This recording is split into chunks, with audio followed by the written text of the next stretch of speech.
In the year 571, in the hot lands of Arabia, in the city of Mecca, the home of the Kaaba, a child was born who would profoundly shape human history. This child was Prophet Muhammad, the messenger of what would become the world's second largest religion by population. At the age of 40, Muhammad began preaching Islam to his community, calling people to reject idolatry and worship one God, Allah. Although he faced harsh reactions, persecution, and pressure from pagan Meccans, he continued spreading his message with patience and determination. Eventually, he migrated from Mecca to Medina, where he continued to spread Islam throughout the Arabian tribes and reached a wider audience. Before Islam, Arabia was divided into countless tribes and clans constantly fighting blood feuds among themselves. Compared to the great powers around them, the Byzantine, Eastern Roman Empire, and the Sassanid Persian Empire, the Arabs were weak, fragmented, and lived under the shadow of these empires. However, after Islam spread and united the Arabs, blood feuds were abandoned and replaced with the principle of brotherhood and faith. Muslims built strong armies and soon succeeded in uniting and controlling the entire Arabian Peninsula. After Arabia embraced Islam, the Prophet passed away, and Abu Bakr became the first caliph. During his rule, Khalid ibn al-Walid, considered one of history's greatest undefeated generals, launched campaigns against the Sassanid Empire.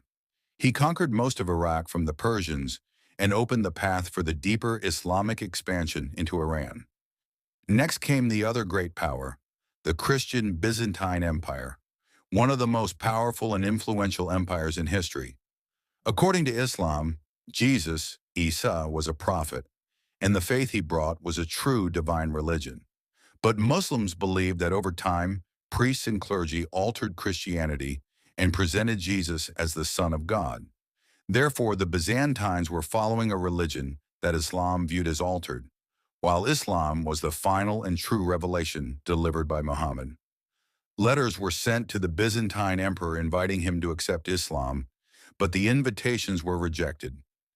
After weakening the Persians, Muslims turned their attention to Syria, which had been under Roman control for almost 400 years. Although small skirmishes had occurred between Muslims and Byzantines, there had not yet been a full-scale major war. Most early Islamic battles had been against the Persians. With the Caliph Abu Bakr's command, all Muslim forces were ordered to gather in the Yarmouk Valley.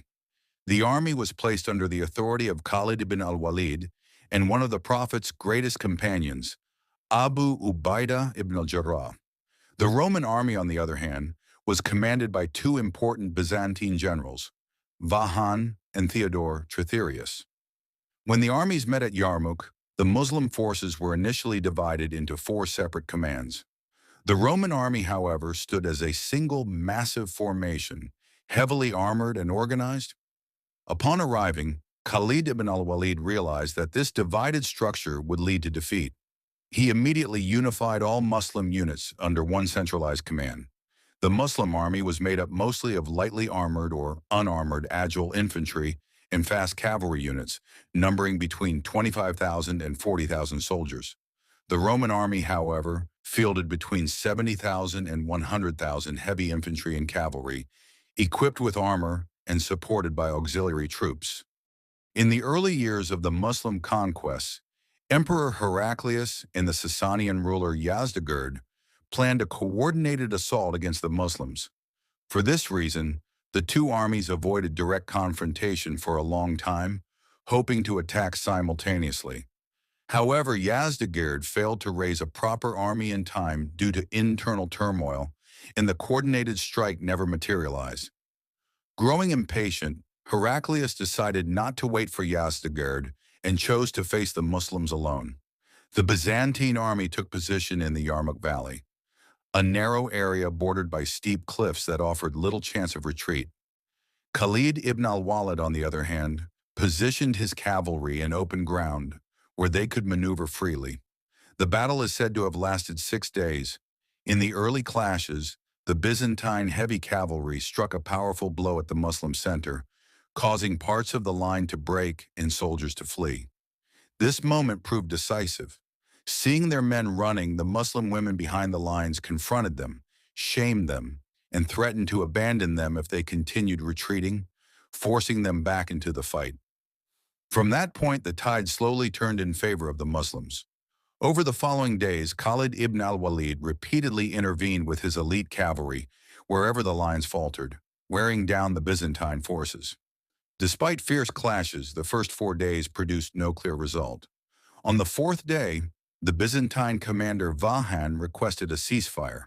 Although Abu Ubaidah ibn al-Jarrah considered the proposal, Khalid urged him to refuse, sensing that the Byzantines were exhausted, and this was a decisive opportunity. The ceasefire was rejected. That night, Khalid used his cavalry to seize the valley's only exit bridge, blocking the Byzantines' route of escape. Trapped between the Muslim army and the cliffs, the Byzantines faced a final all-out assault. Khalid's troops crushed them. Thousands perished, many falling to their deaths from the cliffs while fleeing. The rest were killed in battle or taken captive. Historical sources estimate that the Muslims lost between 4,000 and 8,500 men, while the Byzantine army, nearly 100,000 strong, was almost completely destroyed. This devastating defeat forced the Byzantines to abandon Syria and ultimately led to the loss of major provinces such as Egypt, Jerusalem, and the entire Levant. It is said that Heraclius, who had been stationed in Antioch during the battle, looked back towards Syria as he retreated to Constantinople and murmured, "Farewell, Syria, never to return." The Battle of Yarmouk is considered the greatest achievement of Khalid ibn al-Walid, one of history's most brilliant military commanders. In the years that followed, Muslims captured Egypt, Jerusalem, Iraq, Palestine, and most of North Africa, territories that Byzantium, weakened by its losses at Yarmouk, could no longer defend effectively. While the Byzantines managed to survive in Anatolia for centuries, slowly shrinking until they were reduced to a city-state, their existence finally ended in 1453 when another Muslim commander, Mehmed the Conqueror, captured Constantinople. Meanwhile, the Sassanians, defeated at Qadisiyah, could not mount a similar resistance. Yazdegerd wandered restlessly across Persia, attempting to raise armies but failing repeatedly. Eventually, according to tradition, he met his death at the hands of a simple miller in a remote village, bringing the Sasanian Empire to an end.